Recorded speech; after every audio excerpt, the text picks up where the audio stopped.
Hey ladies and gentlemen, welcome back to the channel. As always, it is Nick here, back for the daily crypto news and analysis, and today we're going to be talking about Quant Network and QNT. So sit back, relax, and before we fully jump on into this video, I do just want to ask guys, please leave a like on this video. It does help the channel grow immensely, and of course I always do greatly appreciate that. And if you do find any of the information in this video valuable, useful, or interesting in any sort of way possible, definitely hit that subscribe button and turn notifications on to never miss a future update.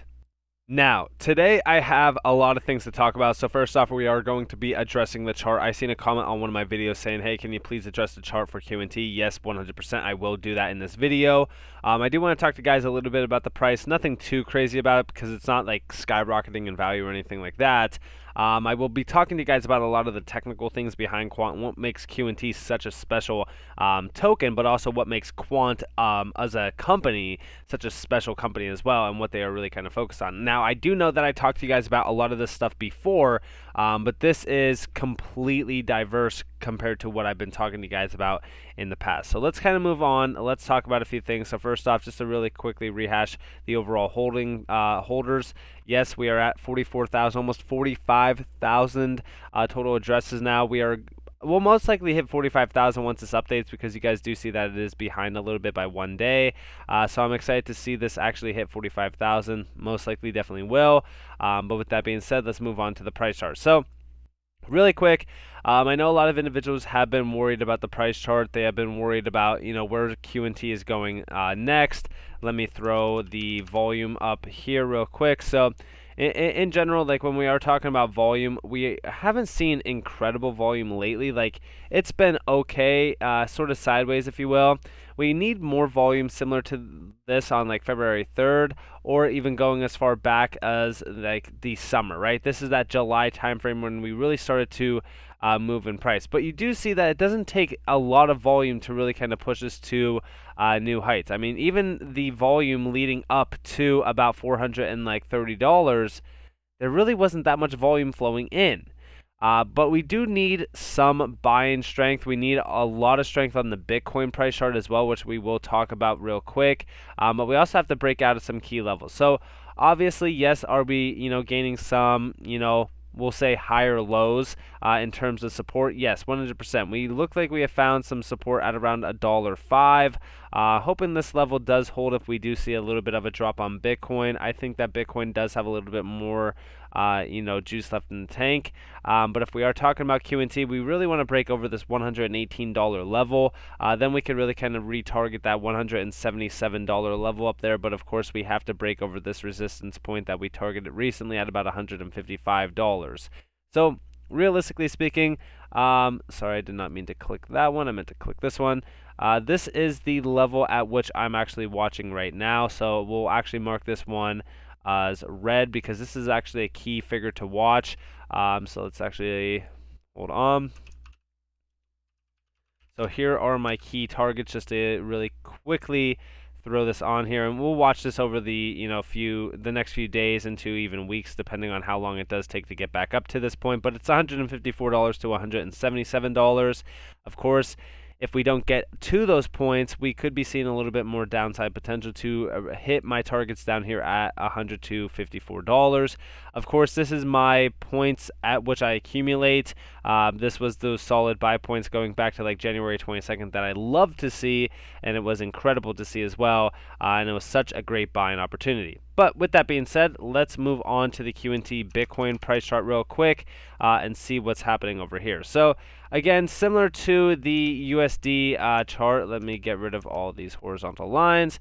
So similar to the USD chart, terrible volume here, not that much strength. I mean, honestly, like when we were talking about this, it looks like it can come down and retest these lows at the bottom here. So let's actually, it's most likely going to rest on support, which is at like the 2,485 sat level. So until the Bitcoin price chart does have a breakout formation on it, which will be confirmation once we do get over 3,611 sats and actually hold above that level. I just don't think that the USD price chart is going to have a lot of price movement. It's not going to be too exciting until then either. This will most likely take a little bit of time, but I figured I would just quickly update that for all of you individuals out there. Yes, I've been watching the indices. Yes, I've been watching Bitcoin. Have I been watching my altcoin move, my holdings that much? Not at all, honestly. Like, I just don't see a lot of price action movement on altcoins until Bitcoin does get back into a nice demand zone. You got to remember that a lot of the focus right now is on Bitcoin, as we do see dominance rising. We also see dominance rising on even Ethereum. But these two are the focus point right now, because these are where a lot of the money is flowing into, as you guys do see even on Bitcoin. The 24-hour volume is almost $8 billion. So this is where a lot of the money is flowing. And when we are talking about altcoins, yes, there has been a lot of altcoin movement. I mean, you guys can see the top 24-hour movers. A lot of these are pretty significant, but again, I'm not watching my alts just yet. But I do want to talk to you guys about Q&T, and I want to talk to you guys about a lot of things that are happening on the Quant network, specifically from a developer standpoint. Q&T had more developers come in 2 weeks than Luna, Solana, FTM, AVAX, Matic, ICP, and even ALGO have all sourced put together total, more than any blockchain ecosystem except for, of course, Ethereum. And honestly, yes, Q&T has been on a developer hiring spree, if you will. I shouldn't even say hiring. It's more so just like welcoming developers to really kind of build these new DLT and even DLN, sort of, I would say, use cases. But they have been growing in numbers, and it's honestly been incredible to watch and really kind of see unfold.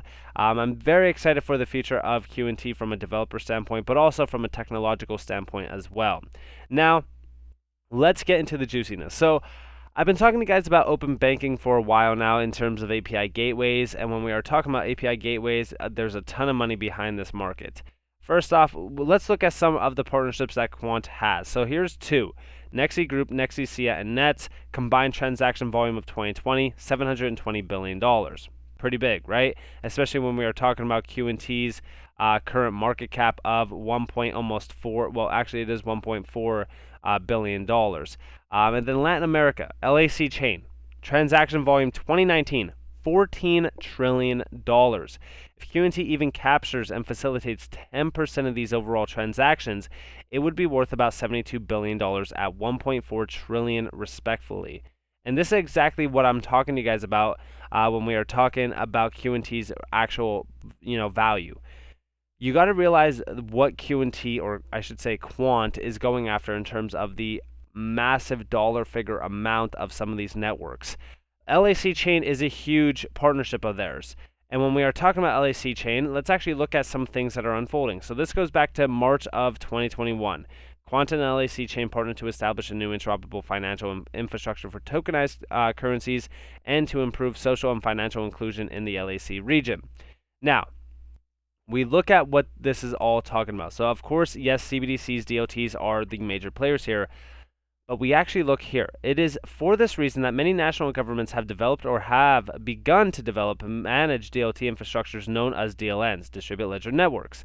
But while national DLNs have huge potential, regional multinational DLNs have even more. This is because they deliver even more value than national infrastructures, but by providing the ability to deal with cross-jurisdictional issues and to support cross-border trade.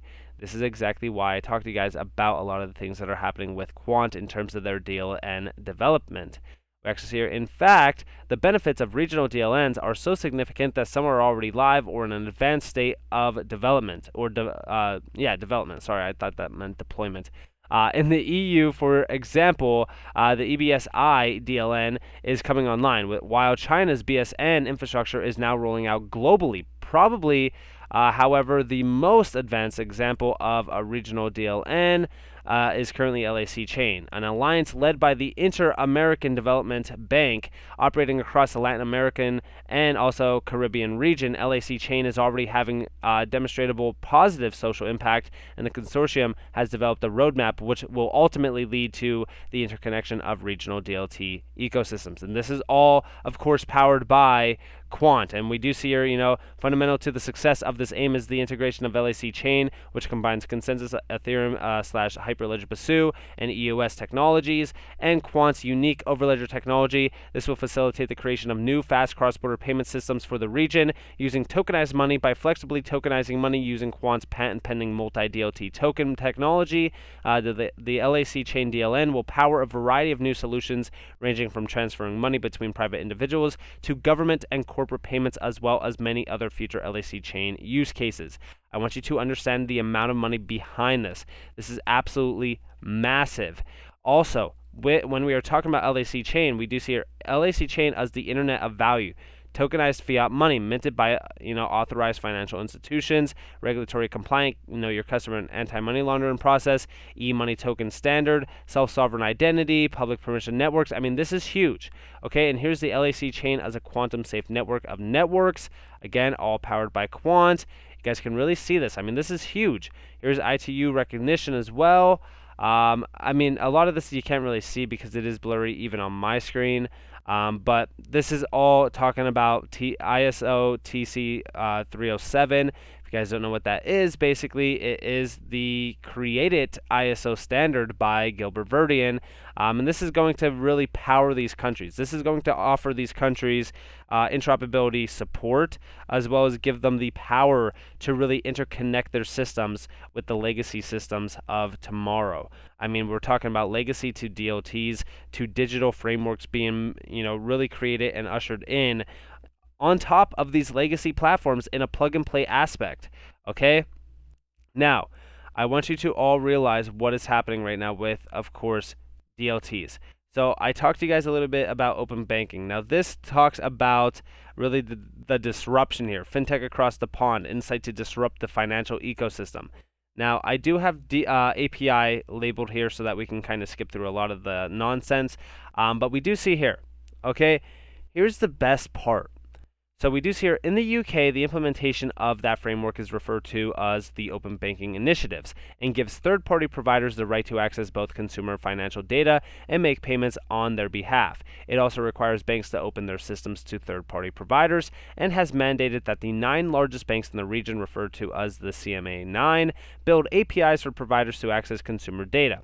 Now, of course, this might not come as a surprise, but I just want you all to understand that open banking will be powered by, of course, API gateways.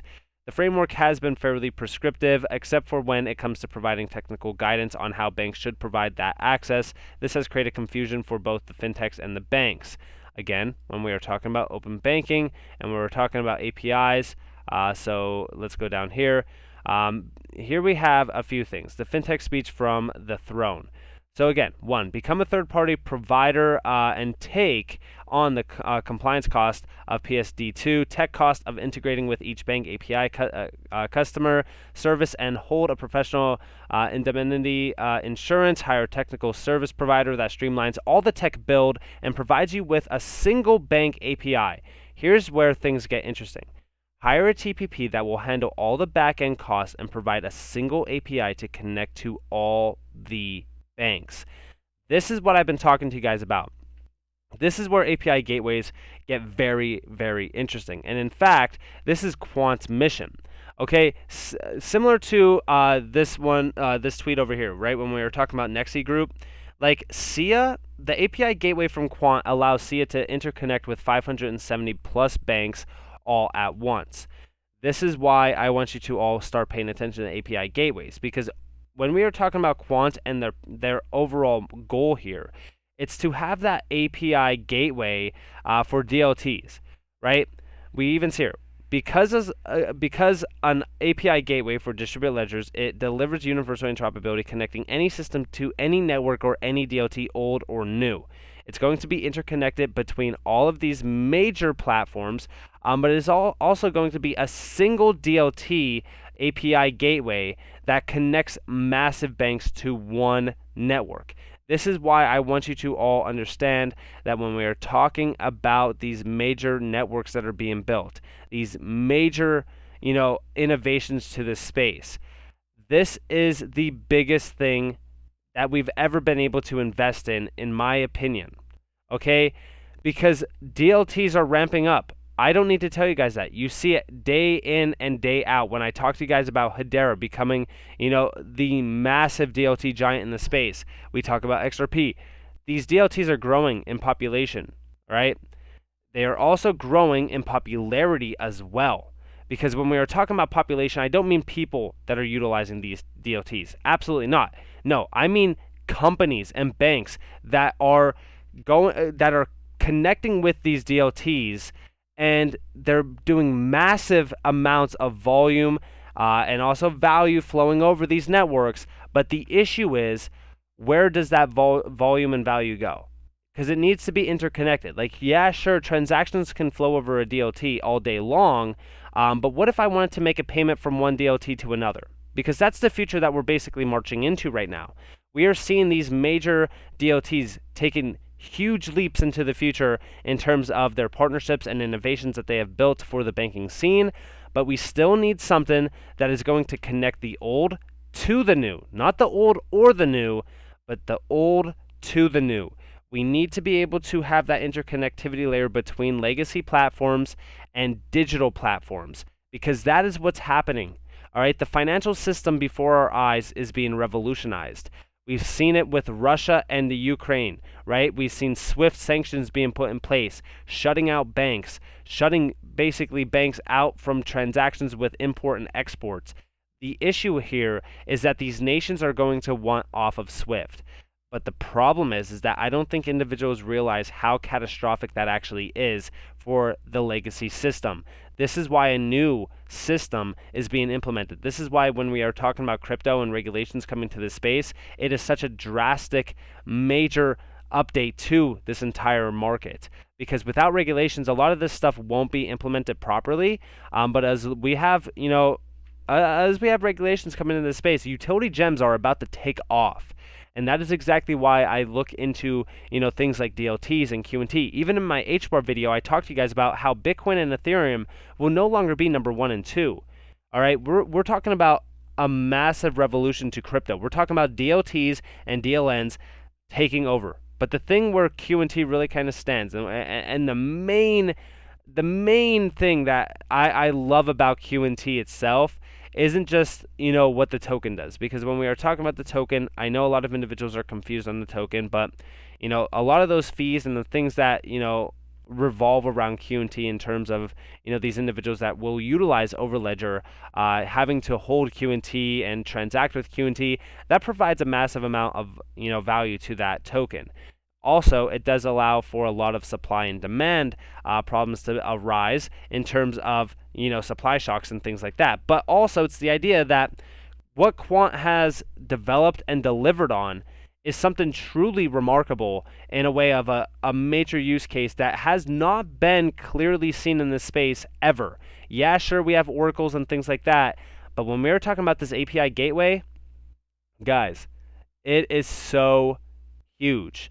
Okay, I'm actually going to talk to you guys tomorrow about some updates within the API gateway area and why it is such a massive innovation to the space, and why the banking legacy system, the individuals, the elites that run it, are going to choose an API gateway to plug and play with the new system. So with all that in mind, I hope that you guys enjoyed this video. If you guys did, definitely leave a like, subscribe, turn notifications on if you guys want more free content. You guys are more than welcome to follow me on Twitter and join the free Discord down in the description below.